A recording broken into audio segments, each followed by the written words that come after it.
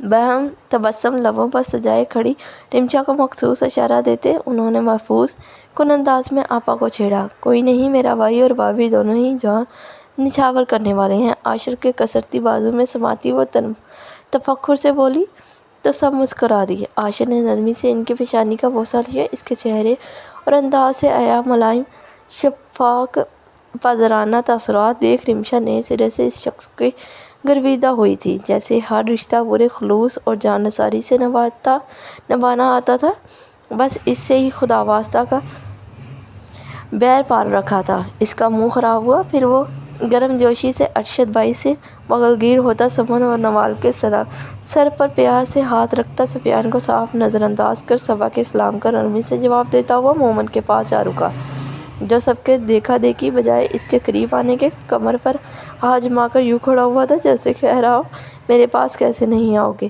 ہم بھی راہوں میں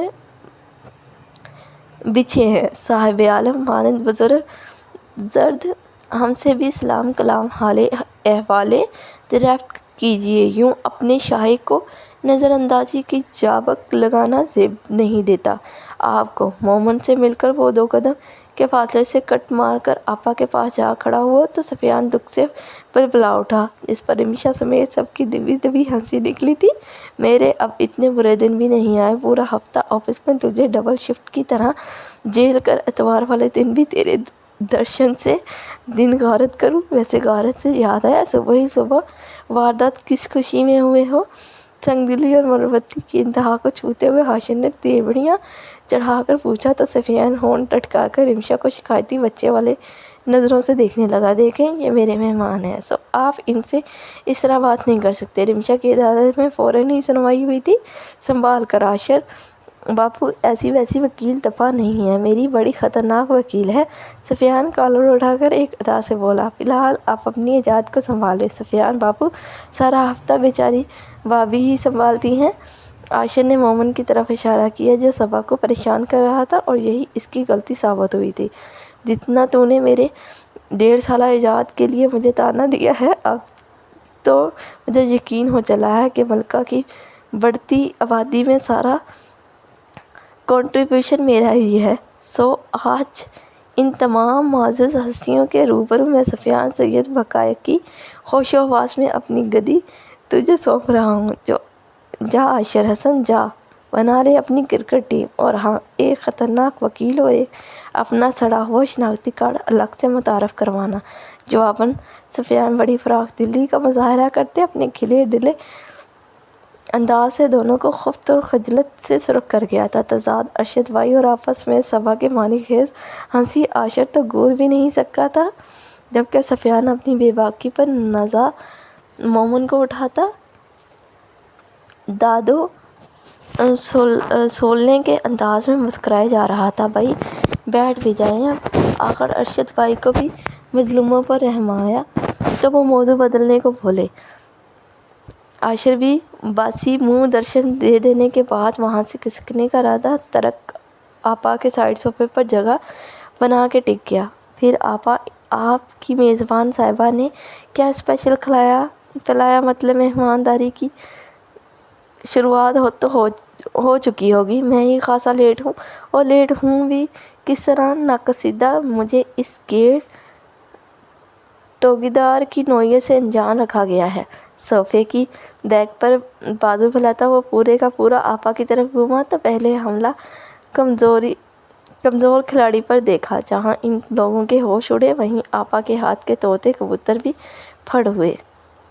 وہ دراصل میں خود ہی اپنے مان شہزادے کے لیے اپنے ہاتھوں کی بنی اسپیشل بریانی لے کر آئی ہوں۔ ساتھ ان کے پھوپھا نے چاکلیٹ کیک بیک کیا ہے۔ ہمان کے اسکول میں اینول ڈے فنکشن ہے نا پرسوں، تو اس نے ڈانس میں پریکٹس کیا ہے۔ رات اس نے فون پر بتایا تو ہم اچانک آدم کے ہمارے گھر میں داخل ہونے تک رمشا بھی ہماری آمد سے لاعلم تھی۔ آپا بولنے پر آئی تو تیز تیز بولتی چلی گئی، یہ سوچے بغیر کہ اس سے مقابل کے دماغ میں کلبلے شک کے کیڑوں کی تعداد بڑھ سکتی ہے، اور بڑے بھی کیوں نہ۔ سوال گندم جواب چنا تھا۔ آپا، میں نے تو صرف یہی پوچھا کہ آپ کے میزبان کے انداز میزبانی کیسی تھی۔ آپ تو پانی کا گلاس اٹھا کر آپا کو تھماتا کثیرن جملہ ادھورا چھوڑ اس نے باری باری بقیہ چاروں کو دیکھا، اور فوراً سب کا کاموں میں یہ جا وہ جا ہو گئے۔ آخر ان کے دل میں چوٹ جو تھا وہاں سوائے عاشر کے وہ لوگ سبھی جانتے تھے وہ کس لیے، بلکہ کیا سیلیبریٹ کرنے یوں اہتمام سے اکٹھا ہوئے ہیں۔ لیکن عاشر بھی عاشر تھا۔ بلا کا کایا آنکھیں سکیڑ کر وکیل صاحبہ کو گھورنے لگا، جن کے چہرے اور پرت در پرت راز چھپائے چاند کو شرماتی آنکھوں کی تابناکیاں اسے پہلے ہی کھٹک چکی تھیں۔ آپا جواب نہیں دیا، اتنی آسانی سے بات جانے دینے والا وہ نہیں تھا۔ آخر دودھ کا جلا تھا، چانچ تو پھونک پھونک کر پینا ہی تھا۔ اے عاشر، کیا آتے ہی تھرڈ ڈگری مجرم کی طرح تشیش کرنے بیٹھ گئے ہو؟ آپا نے بدقد چٹکا، اور یہ کیا حالت بنا لی ہے اپنی؟ دیکھو آنکھوں کے نیچے حلقہ کس طرح واضح ہو رہے ہیں۔ اب بھی تم اپنی صحت پر دھیان نہیں دیتے ہو نا؟ آپا نے الٹا ہی لتھڑا ڈالا تھا۔ جی خیر سے آپ جو اتنی اچھی سگور نگران میرے لیے مقرر کر گئی ہیں، مجھے کیا ضرورت؟ رمشا کی طرف اشارہ کرتا وہ بناوٹی مومنیت سے بولا۔ عاشر اس کی شرارت سمجھ آپا نے سرسنشی انداز میں کہا، ارے آپا، میں تو یہ کہہ رہا تھا کہ آپ کی مقرر کردہ نگران میرا بہت خیال رکھتی ہیں، اور بریانی تو اب میں بھول ہی گیا ہوں، یاد ہے؟ تو بس ان کی اسپیشل ڈش شاہی کڑھی چاول۔ بڑی مہارت سے بات کما کر اس نے رمشا کو گرفت میں کیا تھا۔ شاہی کڑھی چاول۔ سب نے ایک کورس میں دہرا کر اچنبے سے رمشا کو دیکھا۔ ان کے پاس صحیح اطلاع تھی کہ اپنے دلائل سے لوگوں کو قائل کر دینے والی وکیل صاحبہ کچن کو اپنے ہنر سے قائل کرنے کی صلاحیت نہیں رکھتی ہیں۔ جی، شاہی کڑھی چاول بڑے کمال کی بناتی ہیں، یہ کھانے والا بھی تو کیا چمچ چبا جائے۔ کیوں وکیل صاحبہ، آپ آپا لوگوں کو اپنے ہاتھوں کے ذائقے سے تعارف نہیں کرائیں گی؟ اور یقین کریں یہ لوگ دل کھول کر تعریف کریں گے آپ کے۔ کاوش کی میری طرح کنجوسی قدر نہیں کریں گے۔ آنکھوں میں محفوظ کن تاثرات پنہاں کیے وہ اس سنجیدگی سے کہہ رہا تھا کہ باقی سب سفیان کو تک یقین کرنا پڑا۔ رمشا، تمہیں کوکنگ آتی ہے؟ آپا کی تحیر زد سوال پر رمشا جبرا مسکرائی، ورنہ اس کا دل اس گبر سنگھ کا کچھ کر دینے کو کہہ رہا تھا۔ کیا آپا، آپ کو اپنے بھائی کی زبان کا اعتبار نہیں ہے؟ عاشر ناراض ہوا۔ نہیں مطلب رمشا یہاں رہی نہیں ہے، اور پھر ان کے گھر کوک وغیرہ، تو آپا اس کے لفظوں کے جال میں پوری طرح پھنس گئی تھی۔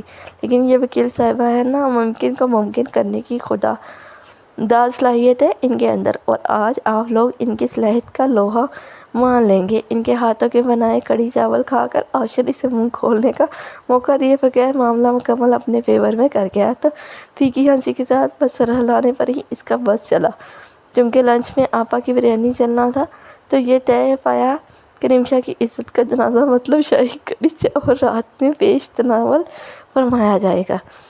اس کے بعد مرتا کیا نہ کرتا کہ مصداق رمشا کڑھی چاول میں الجھی عاشر کو کوس رہی تھی، ساتھ ہی وہ بظاہر سب سے باتوں میں لگ چکے عاشر کی گہری کھوجتی نگاہیں بھی خود پر بخوبی محسوس کر رہی تھی، اور انشا کو اس کی یہی نظریں خائف رکھتی تھی جو اس اعتماد سے اٹھتی تھی کہ اس کا اعتماد اڑان چھو ہونے لگتا تھا۔ پتہ نہیں یہ شخص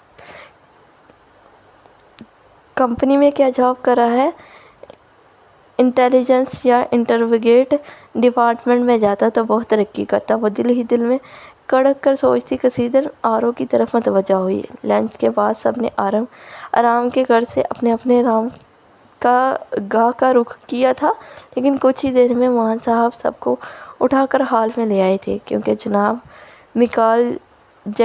مائیکل جیکسن کے جانشین کو پوری فلم چاہیے تھی۔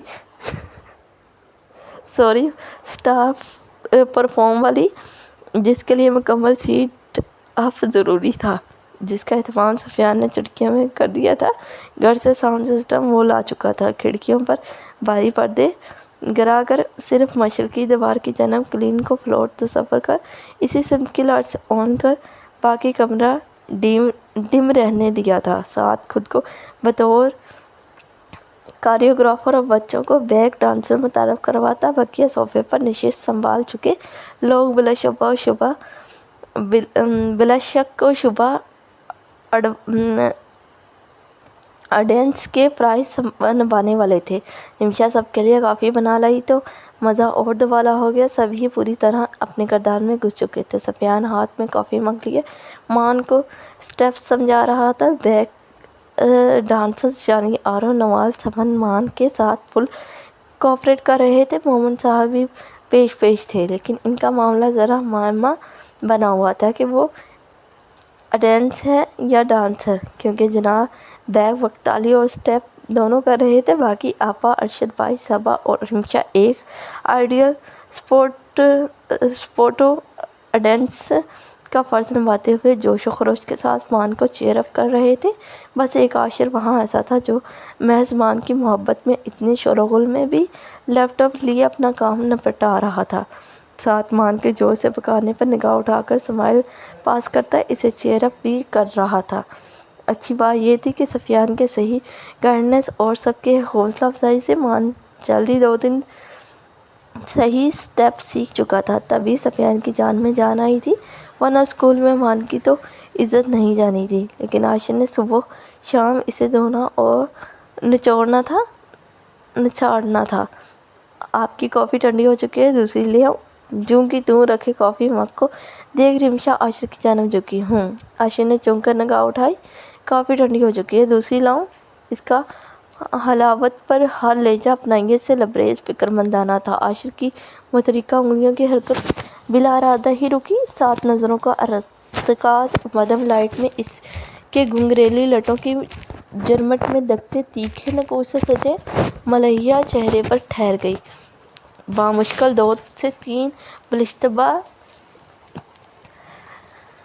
بلشت بھر کے فاصلے پر تو تھی وہ متصدع، وہ جھکی تھی سو چہرہ چند انچ کے فاصلے پر ہی تھا جو دھڑکن کے بہت قریب چلا آیا تھا۔ لوگ پاگل کیسے ہو جاتے ہیں، دیکھو ایسے ہو جاتے ہیں، خوابوں کا دھند کرتے ہو، کتنے پیسے ہو جاتے ہیں، دنیا صاف ہونا بہت مشکل ہے، تیرے جیسے ہو جاتے ہیں۔ اس کی بے اختیار و ورفتہ نگاہوں کا ارتکاز ہی تھا جس نے نمشا کو بھی اس طلسماتی لمحے کا حصہ بنا لیا۔ وہ بھی ارد گرد کے ہوش سے بیگانہ ہوتی گئی۔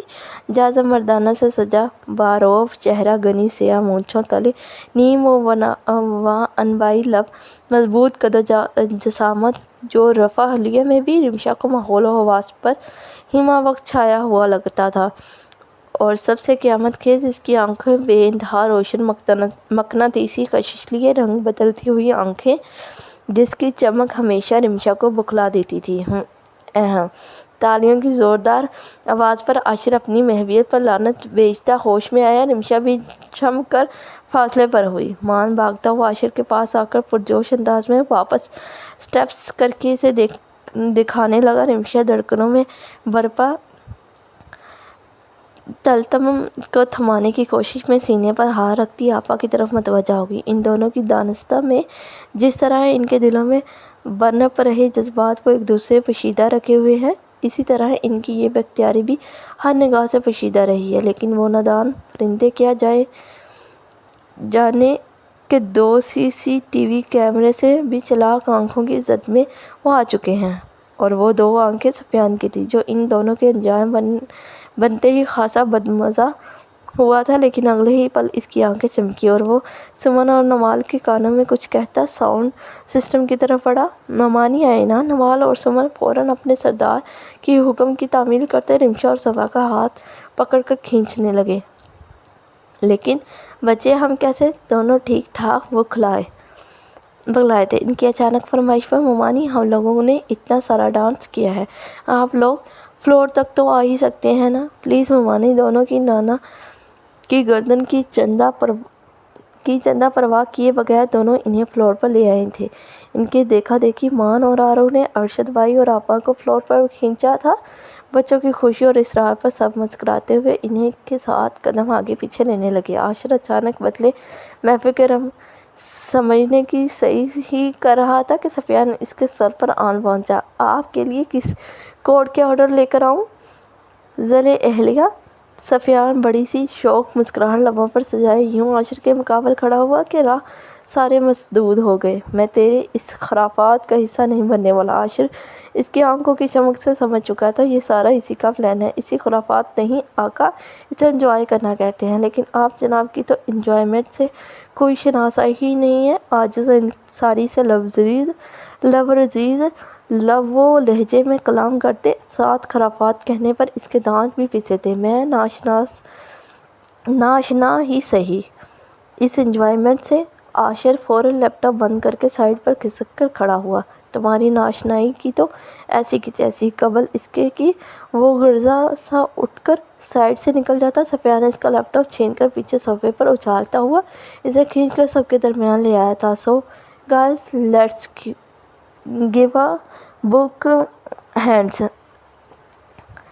Hands of applause to our next couple dance.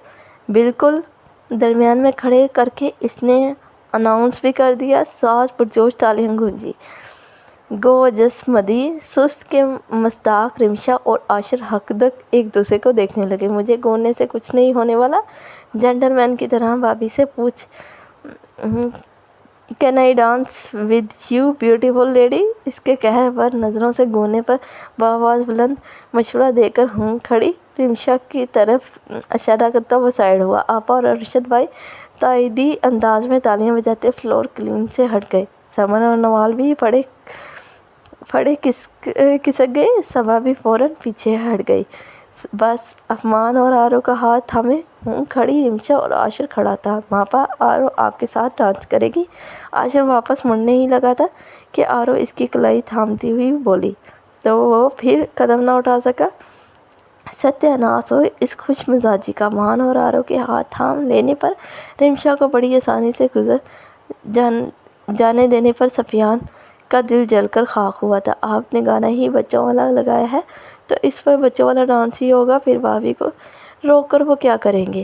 صبا نے اس کا دھیان گانے کی طرف کروایا جو کوئی انگلش سانگ تھا، سپر ہیرو ٹائپ مووی کا۔ اچھا تم ذرا بھابھی کو واپس فلور پر کھینچو، میں کچھ کرتا ہوں، سفیان بول کر ساؤنڈ سسٹم سے کنیکٹ لیپ ٹاپ کی طرف بڑھا، اور وہ ارجنٹ نوٹس پر موقع کی مناسبت سے موزوں سانگ لگا کر مڑا تو فلور پر رمشا کا اضافہ ہو چکا تھا اور وہ مان آرو کا دوسرا ہاتھ تھامے کھڑی تھی، جبکہ بیک گراؤنڈ میں سانگ نغم کی خوبصورت آواز میں دل کو چھو لینے والی لیرکس ماحول میں سماں باندھ رہی تھی، جس کا وہ دونوں رومانس کی نفقدار کپل پوری طرح ستیہ ناش مار رہے تھے۔ پہلی بار بلائے دل گیا ہار ولیے، ربا مینوں پیار ہو گیا، دل کا قرار کھو گیا، قسم خدا کی یہ لوگ میرے دل کا خون کر رہے ہیں۔ انہیں دیکھ کر سفیان کا من کر رہا تھا اپنے بال نوچ ڈالے۔ مزید چند سیکنڈ گزر جانے پر سفیان کا جواب دے گیا تھا۔ وہ دندناتا ہوا دونوں کے پاس پہنچا۔ آؤ بھائی، حادثاتی طور پر یا ہماری سازش کے تحت ہی صحیح، لیکن ہو تو خیر سے دونوں کپل ہی نا، اور لگتے بھی ساتھ ٹھیک ٹھاک ہی ہو۔ واضح الفاظ میں بھابھی ٹھیک لگتی، تم ہی یہاں ٹھاک لگتے ہو، پر عرض گزارش یہ تھی صاحب عالم تھوڑا سا موقع کی مناسبت مناسب اور سانگ کی لاج رکھتے ہوئے 2 رومانٹک سٹیپ لے لو۔ کیا رنگا رنگا روزز کہہ رہے ہیں دونوں، حد ہے مطلب بڑھاپے کی۔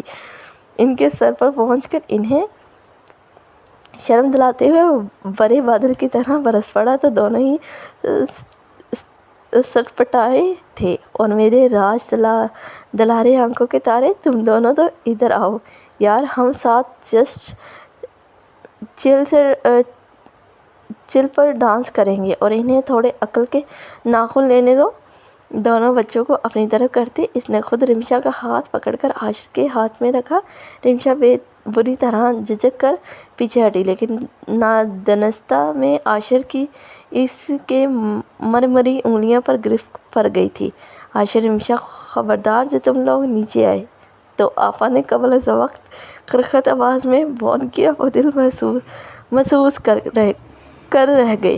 میوزک واپس سٹارٹ ہوا۔ ایک مدھم لائٹ کے علاوہ ساری لائٹس آف کر دی گئی۔ مدھم لائٹ، خوبصورت میوزک، ماحول اچانک خوابناک اور رومانی ہو گیا تھا۔ ساتھ سب کا پرواز، اسرار اور خود ایک دوجے کے سمیت ہمک رہے دل کی بھرپور حمایت پر وہ دونوں پسوں میں باندھے ایک دوسرے کی سمت پیش قدمی کرتے ذرا قریب آئے۔ ابھی ماحول کا اثر پوری طرح ان پر اثر انداز ہوا بھی نہیں تھا کہ سفیان کی اتنی جدوجہد کا کوئی خوش کن نتیجہ سامنے آتا، اور چاروں جانب سے گھیرے گئے پنچھی کچھ کرتے۔ مومن صاحب نے بالٹی کے حساب سے پانی پھیر دیا۔ ڈیگ بٹن آف کر کے گنگناتا پرسکون ماحول یکایک شانت۔ وہ دونوں فوراً سے پیشتر جان بچی سو لاکھوں پائے کہ مستاق الگ ہوتے فلور سے نیچے آتے ایک دوسرے سے خاصا فاصلے پر کھڑے ہو گئے۔ سفیان سب ہی نے سخت برہم نظروں سے دونوں کی بڑھتی ملاحظہ کی۔ ہمیں گھومنے کی ضرورت نہیں ہے، ہم کوئی بچے نہیں ہیں ان فضول چیزوں میں انٹرسٹ لینے کے لیے۔ افسوس کے ساتھ یہ بات سمجھ صرف ہمارے سمجھدار یعنی سفیان کے 1.5 سالہ جاد کو ہی آئی ہے۔ خود کو بری الزامہ ثابت کرتے ہوئے ذمہ دار عاشر نے مومن کی طرف اشارہ کیا، جو جناب 4 دانتوں کو باہر نکالے ساؤنڈ سسٹم کو اٹھائے چلے آ رہے تھے۔ ویسے ماننا پڑے گا کوریوگرافر صاحب، آپ کی جاد کو سفیان کے صدمہ زدہ تاثرات سے حفظ اٹھاتا وہ بامشکل امڑ آئے، کہکہ دباتا صوفے سے لیپ ٹاپ اٹھا کر کھسک گیا۔ پیچھے سفیان جلتا بھنتا رہ گیا اپنی ایجاد کو۔ وہ کہہ بھی کیا سکتا تھا؟ آپ جناب ذرا کچن میں تشریف لائیں۔ وہ مغرب کی نماز سے واپسی پر روم کا رخ کرنے ہی لگا تھا کہ کچن سے کرچی سمیت جھانسی کی رانی سنجیدہ تیور لیے نمودار ہوئی۔ خیریت؟ عاشر کو جناب کے تیور اور ارادے دونوں ہی خاصے خطرناک لگے۔ جی بالکل خیریت ہے، بس آپ نے جو رائتہ پلایا ہے اسے سمیٹنے کے لیے آپ جناب کی خدمت درکار ہے، اور اسی سنجیدگی اور سائشگی کا عمدہ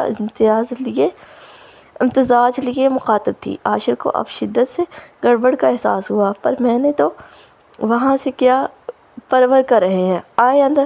عاشر کے بقیہ الفاظ لبوں پر ہی دم توڑ گئے جب وہ خود باہر نکل کر اس کی مضبوط کلائی پوری دیدہ دلیری سے اپنی گرفت میں لیتی کھینچتی ہوئی سیدھا جا کر کاؤنٹر پر جا رکی، جہاں کڑی چاول کے لیے درکار تمام اجزاء کو دیکھ عاشر کی دوبدہ فوراً دور ہوئی۔ یہ لیں ایپرن اور شاباش، شروع ہو جائیں۔ فریج سائڈ سے ایپرن کھول کر اس کی سمت بڑھاتی وہ حکمیہ انداز میں بولی تو حسب عادت محترمہ کے اعتماد پر عاشر کے آئی برو شوٹ ہوئے۔ کس لیے شروع ہو جاؤں؟ غالباً آپ کی یادداشت سے محو ہو گیا کہ صبح کے 11 بجے آپ نے سو کر اٹھتے ہی میری کوکنگ سکلز پر کشیدہ گوئی کی تھی۔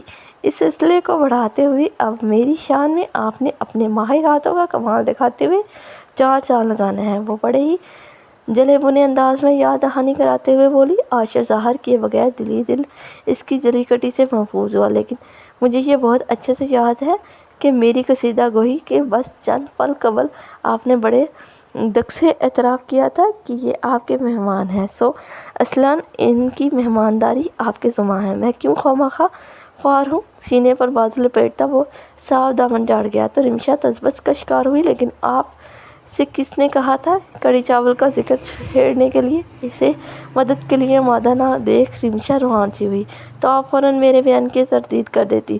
نظریں اس کی سرسمیہ نقوش پر گاڑے وہ طمانینت سے بولا جیسے وہ اتنا ہی آسان ہو، ہاں، تاکہ آپ کو موقع میسر آ جاتا چٹخارے لے کر میرے کڑی چاول کی کہانی بیان کرنے کا۔ وہ کلس کر بولی، ہاں تو اب آپ کے پاس موقع ہے، ثابت کر دیں خود کو۔ شانے چکاتے اس کا طمنان قابل دید تھا۔ آپ ایک نمبر کے بے مروت اور سیلفش انسان ہیں۔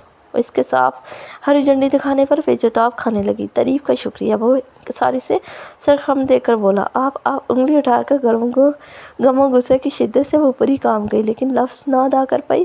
عاشر دائیں جانب چہرہ گھما کر ہنس دیا، جس پر رمشا بے بسی سے کچھ اور تلملا اٹھی۔ مقابل احتیاط بھری ڈیل و ڈول فراخ پیشانی اور ذہین آنکھوں کا مالک یہ پرکشش شخص بڑا ہی کوئی شاطر چلاک انسان تھا۔ اسے چاروں جانب سے پھنسا کر اب اس کی حالت سے حیض اٹھا رہا تھا۔ ایسے تو اس نے کبھی مجرموں کو بھی نہیں گھیرا تھا جیسے یہ شخص اسے گھیرتا تھا۔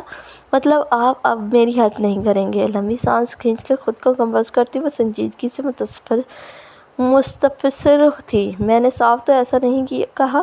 چونکہ میں ایک نمبر کا بے مروت اور سیلفش انسان ہوں تو مفت میں مدد تو کرنا میری مطلبی فطرت کے خلاف ہوگا۔ وہ اب اس کے الفاظ لوٹا رہا تھا، پھر وہ جیسے اپنے ضبط آزما رہی تھی۔ پھر ڈیل کرتے ہیں۔ پیچھے سلیب سے کمر ٹکا کر وہ اطمینان سے بولا، فائن، ٹھیک ہے، تو آپ میری مدد کرنے بدلے میں آپ کو 5,000 دیتی ہوں۔ وہ ترنت پرکشش اور فلیے راضی ہوئی۔ 5,000؟ عاشر کی پوزیشن میں فرق نہیں آیا، بس آنکھیں ذرا سکڑیں۔ ایک امیر باپ کی بیٹی کے لیے کڑی چاول پر 5,000 کیا 50,000 کے اوپر بھی معمولی سی تھی، لیکن اگلا لمحہ اس کی سوچ الٹا گیا۔ جی پٹافٹ سے جو آپ کے پاس میرے 50,000 ہیں وہ میری ہتھیلی پر رکھیں تاکہ میں آپ کو 5,000 اس میں سے دوں اور ہم کام شروع کریں۔ ہتھیلی آگے کرتی وہ مجلت بولی تو اس کے صدمے سے منہ کھلنے کی باری عاشر کی تھی۔ منہ نہیں، والٹ کھولیں، اور اسے تیزی سے تقاضا کر رہی تھی، کون سے 50,000 محترمہ؟ آپ ہوش میں تو ہیں؟ اس کے پروسوخ انداز پر تحیر سے عاشر کی آواز پھٹی۔ حق مہر کے 50,000؟ اور کون سے؟ عام طور پر لڑکیوں کو نکاح کے عین بعد ہی مل جاتے ہیں، لیکن آپ ڈیڑھ لطیف ہیں، جو اب 3 مہینے ہونے کے ہیں، کوہنے آواز ہی نہیں کر رہے۔ وہ سخت شاکی لہجے میں بول رہی تھی اور عاشر کے متحر تاثرات تیزی سے بدل رہے تھے۔ دوسری طرف اپنے مطالبے کے جواب میں عاشر کی خاموشی سے وہ فر زبان چلا رہی تھی کہ عاشر نے یکایک اس کی ہوا میں ہلتی کلائی کو تھام کر اپنی جانب کھینچا، اور قبل اس کے کہ وہ کچھ سمجھتی اسے سلیب سے لگاتا دونوں کلائی پشت پر لگا کر قابو کر فرار کے سارے راستوں کے ساتھ اس کی حواس بھی سلب کر گیا۔ لیڈ لطیف تو میں واقعی ہوں، حق مہر دینے میں بھی اور اپنا حق لینے میں بھی۔ حواس بھاگتے رمشا کی سماعت اس کی گمبھیر ذوبانی آواز سرسرائی اور رہے سہے اوسان بھی خطا ہوئے۔ لیڈ لطیف تو میں واقعی ہوں، حق مہر دینے میں بھی اور اپنا حق لینے میں بھی۔ حواس بھاگتا رمشا کی سماعت میں اس کی گمبھیر ذوبانی آواز سرسرائی اور رہے سہے اوسان بھی خطا ہوئے۔ دیکھیں، میرا مطلب ہے کہ میں نتھنوں سے ہوتی ہوئی پاگل لڑکنوں کو متعر کرتی، اس کی ملبوس سی اڑتی البیلی خوشبو آنچ دیتی، اس کی قیامت خیز قربت پرتپش نظروں کا ارتکاز، باری گرم سانسوں کے چہرے پر پڑتے تھپڑ، پوری ہمت مجتمع کرنے کے باوجود پورے جی جان سے لرزتی وہ ٹوٹے الفاظ تک پھڑپڑاتے لبوں سے ادا کرنے میں بری طرح ناکامیاب ٹھہری تھی۔ آپ کا مطالبہ اور مقصد کی جامع تفصیل پوری تسلی سے سننے کے لیے بندہ ناچیز ہمتاً گوش ہے۔ وکیل صاحبہ، آپ گل پوشی کریں، بندے کا ہر عضو سمت ہے آپ کے مقابل اسی پرفسو مخمور اور معطر گمبھیر لب و انداز سے ازاں سر نو اس نے دھول کی طرح بجتی دھڑکنوں کو منتشر کیا تھا۔ رمشا سختی سے نیچے لب دانتوں تلے دباتی پلکوں کی جھالر گرا گئی۔ میں منتظر ہوں۔ اس کی گمبھیر آواز اتنی ہی نزدیک سے ابھری جب رمشا جواب کیا ہی دیتی۔ وہ تو اس وقت کو پچھتا رہی تھی جب اس نے گبر سنگھ کو قابو کرنے کے لیے اس نے حق مہر کا ذکر چھیڑا تھا۔ اس کے نتیجے میں وہ اس کے سانسوں پر تسلط جماتا ہوا اس کے حواسوں پر حاوی ہو رہا تھا۔ اسی لیے شاید بڑے بزرگ کہہ گئے ہیں، وکیل صاحبہ، سوال کرنے سے پہلے کم از کم 3 اس کے ممکنہ مشکل جواب ہمیں سوچ کر لب کشائی کرنی چاہیے، ورنہ ہم خود گردش وقت کی گرفت میں آ سکتے ہیں۔ اب کی آواز ذرا فاصلے سے آئی تھی، لیکن پلکیں اٹھا کر اس کی ورفتہ نگاہوں کا مقابلہ کرنے کی ہمت اس میں فل وقت ناپید تھی۔ دوسری طرف اس کا یہ مشرقی روح کسی کا کرال لٹا رہا تھا، کسی کے لیے گھٹن امتحان بن کر اس کی قوت ضبط، قوت ارادی آزما رہا تھا۔ آخر تھا تو وہ بھی ابن آدم ہی، پھر بنتے کی اس حیا اور گریز کے عدم امتزاج قہر برپا کرتے روح سے کس طرح سے نظر چراتا، اور کہاں تک ارکِ علو شفاف جبینِ گلابی، دہکتی ارزوں پر لرزاں غمار گنہری پلکیں، تیز تیز سانس کھینچتے میں ہلکان چھوٹی سی سرخ ناک بے بسی سے پھڑپھڑاتے پنکھڑیوں سے لب، اس کے لب ہی نہیں وہ سراپا ہولے ہولے کانپ رہی تھی۔ اس کے دھڑکنوں کی مدر دھن اپنی سماعت میں سنتا وہ تیزی سے خود پر موجود اختیار سے دستبردار ہوتا جا رہا تھا، اور اسی طلسماتی لمحے کے سحر میں مضبوطی سے جکڑے عاشر کا ہاتھ بے ساختہ اس ایمان شکن منظر کی پہرہ داری کر رہی الجھی ہوئی ناگن سی بلکھاتی لٹوں کو سنوارنے کے لیے اٹھا۔ حد میں رہو عاشر، ایک نقطہ سا ناکافی فاصلہ تھا۔ جب بدقط دماغ نے سختی سے سرزنش کیا، ساتھ ہاتھ بے جان ہو کر پہلو میں گرا، لب بھینچ کر بولڈ وکیل صاحبہ کی چھوئی موئی روح سے نظر چراتا وہ فوراً سے بیشتر 2 سے 3 قدم پیچھے ہوا تھا۔ آدم کھو نہیں ہوں، آپ کی جان محفوظ ہے، ہمک رہے دل کو ڈبڈباتا اب کہ وہ ذرا بلند آواز میں بولا تو رمشا کی باری پلکیں تیزی اٹھیں۔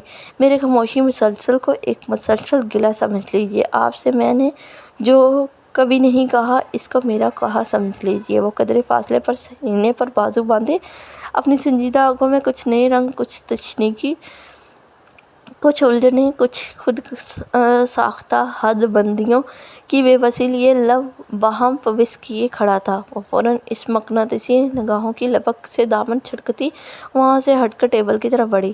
عاشر بھی سر جھٹک کر سنک کی طرف گھوما۔ یہ عشق و محبت کی روایت بھی عجیب ہے، پانا بھی نہیں ہے، اسے کھونا بھی نہیں ہے۔ اور درمیان ایک معنی خیز خاموشی حائل ہوئی جو دونوں کو ہی اپنی جگہ کنفیوز کر رہی تھی۔ درمیان کچھ نہ ہو کر بھی وہ لوگ یوں نگاہ چرا رہے تھے جیسے کوئی سنگین جرم سرزاد ہو گیا ہو۔ عاشر زیر لب بڑبڑاتا خود کو ملامت کر رہا تھا کہ اس نے کڑی چاول کا شگوفہ چھوڑا ہی کیونکہ تو دوسری طرف بار بار خشک لبوں پر زبان پھیرتی حلق تر کر رہی رمشا چاقو پر گرفت مضبوط کرنے کی کوشش میں ہلکان تھی، جو مخروطی انگلیوں کی لغزش کی وجہ سے ممکن نہ ہو پا رہا تھا۔ دونوں ہی بے انتہا بولڈ تھے، لیکن اس لمحے دونوں ہی از حد کنفیوژن کا شکار ہو رہے تھے۔ اہم، میرا خیال ہے ڈنر ہم باہر کر لیتے ہیں، گلا کھنکار کر عاشر سے خاموشی کی اجازت چاک ہوئی۔ جی، وہ ناسمجھی کے تاثرات لیے مڑی۔ میں کہہ رہا ہوں ڈنر باہر کر لیتے ہیں، ہمیں بہت دن ہو گئے ہیں بچوں کے ساتھ باہر گئے ہوئے۔ وہ اچھی طرح خود کو کمپوز کر کے بولا۔ جواباً انکار کرنے کے لیے لبوا کرتی رمشا اس بات میں سر ہلا گئی۔ اس وقت ان کے لیے یہی بہتر تھا کہ کچھ دیر پہلے کی بے اختیاری کا اثر زائل کرنے کے لیے ایک دوسرے کی نگاہوں سے غائب ہو جائیں۔ تمہارا سالہ آیا ہے، آرکی روم سے امپورٹنٹ فائل لے کر آیا۔ عاشر نے باس کے آفس میں داخل ہونے ہی تھا کہ اگرچہ سفیان کی اطلاعی آواز سمت سے ٹکرائی۔ جواباً وہ تیوری پر بل لیے مڑا۔ ایسے کچا جواب لینے والی نگاہوں سے مت دیکھو، میں اپنی بات نہیں کر رہا۔ سفیان نے فوراً ہاتھ اٹھا کر اس کی غلط فہمی کو دور کیا، پھر فائل دوسرے ہاتھ منتقل کرتے اس کی ماتھے میں مزید ایک کا اضافہ ہوا۔ تمہارے سسر کا لے پالک بیٹا، یعنی تمہارے لے پالک سالہ، وہ دانتوں کی نمائش کرتا آنکھیں میچ کر بولا۔ تم کوئی بھی بات سیدھے سے نہیں کہہ سکتے، ہر بات میں کسوٹی کھیلنا ضروری ہے۔ اس کی اوور ایکٹنگ پر عاشر تپا۔ نئے باس کی آمد سے اس پر ویسے ہی کام کا برڈن بڑھ گیا تھا۔ تضاد وقتاً فوقتاً سفیان صاحب کی چھیڑ خانیاں ابھی والا تو عاشر کو بالکل ہی بے تک لگا تھا۔ ہر بات میں کاٹ کھانے کو نہ دوڑا کرو، میں تمہارے اس سالے کی بات کر رہا تھا۔ جو خفگی سے سفیان ابھی مزید کچھ بولتا کہ باس کی آفس کا گلاس ڈور کھلا اور باس کے ہمراہ مسکراتے چہرے کے ساتھ نمودار ہوئے وجود کو دیکھ عاشر کو نہ صرف سفیان کی بات سمجھ آئی بلکہ سیکنڈ کے ہزاروں حصے میں چہرہ بے تاثر ہوا۔ ارے مسٹر عاشر، اچھا ہوا آپ یہیں مل گئے، میں آپ ہی کو ڈھونڈ رہا تھا۔ دراصل میں اپنے فرینڈ کے ساتھ باہر جا رہا ہوں، ادھر سے ہمارے کچھ پلانس ہیں، سو آج میں یہ فائلز نہیں دیکھ پاؤں گا۔ پاکٹ کی جیب میں ہاتھ ڈالتے باس صاحب بردباری سے بولے تو عاشر مؤدبانہ انداز میں سر کو ہلا کر مڑنے لگا کہ کیا یار مزمل تعارف نہیں کرواؤ گے؟ اسفندیار عجیب تمسخرانہ انداز میں باس کے بازو پر ہاتھ مار کر بولا۔ نتیجتاً عاشر کے تو نہیں سفیان کے تیور خطرناک ہو گئے۔ وائی ناٹ یار، اس سے ملیں، یہ ہے ہمارے بہت اچھے فرینڈ اور شہر کے جانے مانے اور کچھ چندیدہ ایڈوکیٹ میں شمار ایڈوکیٹ اسفندیار، اور آپ ہیں ہماری کمپنی کے بے حد قابل ایماندار امپلائی عاشر حسن صاحب۔ اسفندیار کے لہجے پر غور کیے بغیر مزمل نے خوش اخلاقی سے دونوں کا تعارف کرایا تھا۔ ہیلو۔ اسفندیار نے مصافحہ کے لیے ہاتھ بڑھایا جیسے عاشر مصالحتاً تھام گیا تھا۔ مزمل بہت کم لوگوں سے متاثر ہوتا ہے، تعریف تو یہ کسی کی کرتا ہی نہیں، اور آج اس کے منہ سے ایک امپلائی کی تعریف سن کر میں حقیقتاً حیران ہوں۔ وہ زیر خند لہجے میں امپلائی پر زور ڈالتا استہزائیہ انداز میں مسکراتا سفیان کی ضبط کی تنابیں کھینچ گیا۔ جواباً عاشر نے بروقت نامحسوس انداز میں مچلے سفیان کا ہاتھ پکڑتا بے تاثر انداز میں سر ہلا گیا۔ ایسی بات نہیں ہے، عاشر صاحب کی کارکردگی واقعی قابل تعریف ہے۔ ڈیڈی کے منہ سے جب ان کی تعریفیں سنتا تھا تو میں بھی ایسا ہی سوچتا تھا، لیکن اس کے ایک ہفتے میں ان کے ساتھ کام کر کے میں ان کی قابلیت کا قائل ہو گیا ہوں۔ بے حد محنتی اور کارپٹو انسان ہیں، یہ نہ ہوتے تو نہ جانے یہ کیسے ایڈجسٹ کر پاتا۔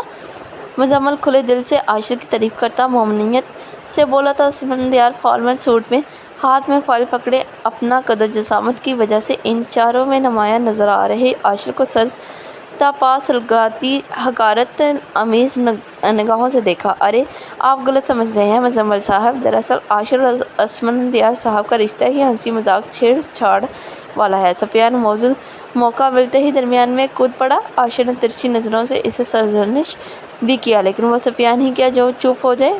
میں کچھ سمجھا نہیں۔ مزمل کے ماتھے پر ناسمجھتی کے بل نمودار ہوئے۔ سلوٹیں تو خیز اسفندیار کے ماتھے پر بھی پڑیں، لیکن ناگواری کی۔ دراصل آپ کے عزیز دوست آپ کے قابل اور ہونہار امپلائی کے سالے لگتے ہیں۔ بدتیسی کی نمائش کرتے سفیان نے دھماکہ کیا۔ واٹ؟ اسفندیار بری طرح بچکایا اس حوالے پر۔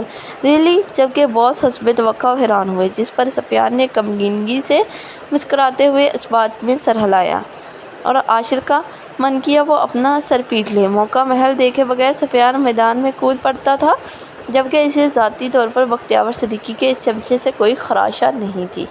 ناٹ ایٹ آل، ایسا بالکل نہیں، ایسا بالکل بھی۔ Excuse me, I have to take this call. ہچکایا اسفندیار ابھی کچھ کہہ رہا تھا کہ باس فون کان سے لگائے سائیڈ پر ہوا۔ How dare you. مزمل کے ہٹتے ہی اسفندیار غیظ بھرے تیور لیے سفیان کی طرف مڑا۔ میں نے کیا کیا ہے؟ تعارف ہی تو کروایا ہے۔ سفیان کی معصومیت عروج پر تھی۔ میں سالہ نہیں ہوں اس کا، ڈو یو انڈرسٹینڈ دیٹ؟ وہ دبی آواز میں گرجا۔ سالہ لفظ اس کے سر پر لگ کر تلوں پر بجھا تھا۔ Oh sorry mister, actually now I understand. Sufyan سر پر ہاتھ مار کر چونکنے کی بھرپور اداکاری کرتا اچھلا۔ عاشر اس کے اوور ایکٹنگ پر تعصب سے سر ہلا گیا۔ I am really very sorry, مجھے پہلے ہی آپ کو دیکھ کر لگا تھا آپ عاشر کے سالے نہیں ہو سکتے، آپ لگتے ہی نہیں ہیں بھابھی کے بھائی۔ So sorry again. وہ لجاجت سے معذرت خواہ ہوا تو اسفندیار کی گردن کروفر سے اکڑی۔ کیونکہ آپ حلیے سے سالہ نہیں سالی مٹیریل لگتے ہیں تو لازمی آپ بھابھی کی بہن ہوں گے، مطلب عاشر کی سالی۔ کان میں سونے کی والی، گھٹنوں سے پھٹی ہوئی پینٹ، ریڈ شوز، پیلی شرٹ، اوپر سے جیکٹ، اس کا حلیہ زنانہ ہی لگ رہا تھا۔ عاشر نے مشکل سے کہہ کر ضبط کیا، جبکہ اسفندیار کا چہرہ غیظ و غضب سے تمتما اٹھا۔ وہ زخم کھائے ناک کی طرح ہنس رہے سفیان کی طرف لپکا، لیکن اس کے پہنچنے سے پہلے ہی عاشر آہٹی دیوار کی طرح بیچ میں حائل ہوا۔ شروعات آپ نے کی تھی، باقی میں یہاں ملازمت کرتا ہوں، پوری محنت اور ایمانداری کے ساتھ حلال کما رہا ہوں اور سر اٹھا کر فخر سے جی رہا ہوں، کیونکہ یہ شرمندگی کی نہیں فخر کا مقام ہے کہ میرے اور میرے خاندان کے حلق سے اترنے والا حق حلال کا ہے، لوٹ مار کسی کی بقا کا نہیں۔